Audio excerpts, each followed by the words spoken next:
Ya, kaiza daholo. Androantsika hijery fomba fiinstalevana VST amin'ny Fruity Loops 12.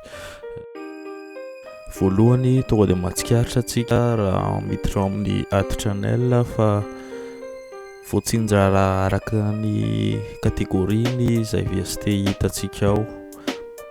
Misy fiovana kely zany par rapport amin'ireo version taloha izay tonga dia eo daholo izy rehetra. Eto tsika efa misy kategoria moramora kokoa ny fitadiavana azy.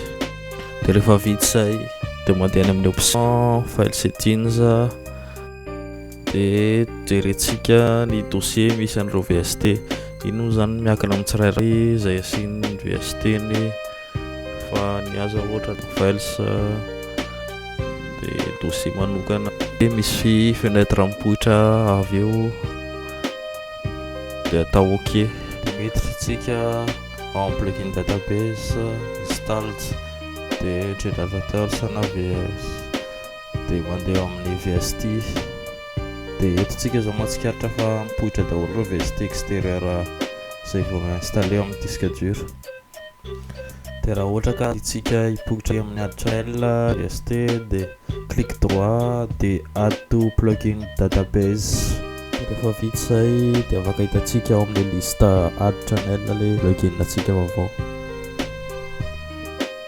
Dia raha ohatra ka tsy tiantsika hipoitra ao amin'ilay liste le izy dia clic droit dia ny file dia OK. Dia ohatr'izay ilay tutontsika tandroany sorana antsika anaraka hatramin'ny farany dia aza adino misabone. Veloma daholo dia marapiresaka.